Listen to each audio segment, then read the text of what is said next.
Yaorana Maïva, très heureuse de vous retrouver dans Utuafare, votre émission sur la famille. Aujourd'hui, je reçois Maite Mai qui va nous parler des amalgames ou de l'amalgame à ne pas faire avec l'éducation bienveillante. Yaorana Maite. Yorana Taina, Yorana à tous.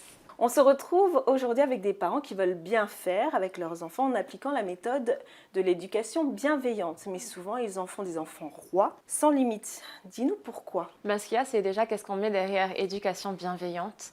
Le gros souci, c'est qu'on a beaucoup de parents qui manquent d'informations, qui manquent d'être formés aussi, et qui pensent que être bienveillant envers son enfant, c'est tout laisser faire, comme tu le dis, mettre aucune limite. Aujourd'hui, ce n'est pas ce que l'éducation bienveillante vient nous montrer. Toutes les recherches en neurosciences nous montrent à quel point le cadre est tellement important. Alors après, il y a aussi qu'est-ce qu'on met derrière le cadre, de quelle manière on pose le cadre. Évidemment, il ne s'agit pas d'être psychorigide avec son enfant.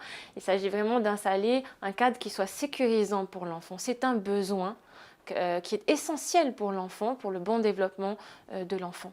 Et quelles sont donc les conséquences de ça? Les conséquences, elles sont multiples, bien sûr, mais on va se retrouver avec des enfants, par exemple, qu'on va laisser beaucoup devant l'écran parce que tout simplement, on va dire oui à tout.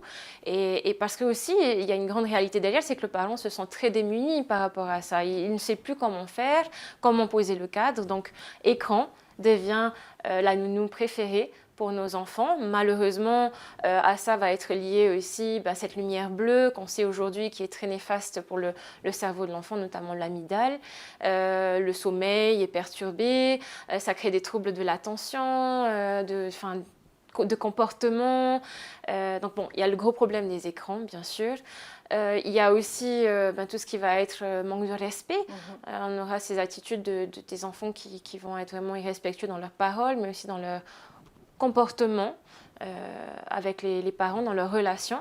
On aura tout ce qui va tourner autour de la colère.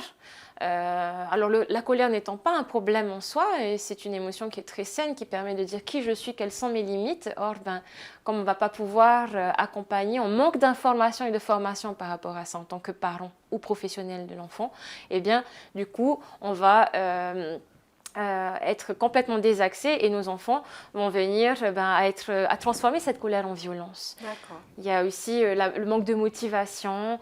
Bref, tous ces problèmes aujourd'hui nous montrent aussi que le taux de suicide, par exemple, par rapport aux enfants, chez les enfants, chez les jeunes, est en augmentation.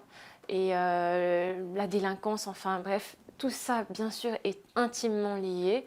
Et ce qui est génial, c'est surtout qu'on a beaucoup de possibilités qui s'offrent à nous. Merci beaucoup Maïté. Je pense qu'on va revenir vers toi pour justement parler de ce recadrage qui est nécessaire et de l'amalgame qu'il ne faut pas faire par rapport à l'éducation bienveillante, puisque éducation bienveillante veut dire aussi recadrage. Je te propose de revenir dans une prochaine émission pour nous parler de ta méthode à toi, qui est l'accompagnement de l'enfant en conscience. Merci beaucoup Maïté. Merci Maruru. L'émission se termine, merci de l'avoir suivi. Je vous propose de rester avec nous jusqu'à la fin puisque vous avez le résumé de tous les points que nous avons soulevés avec Maïté aujourd'hui et les contacts utiles.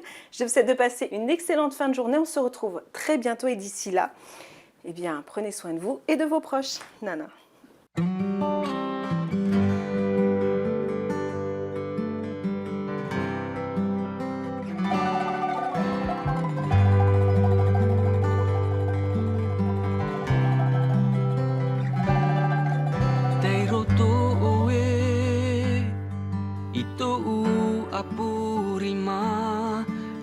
Mana i whanau mai ai oe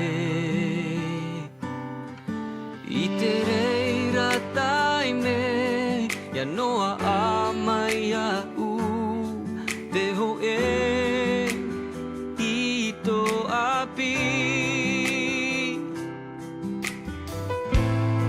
O tō u tō tō te e E tahe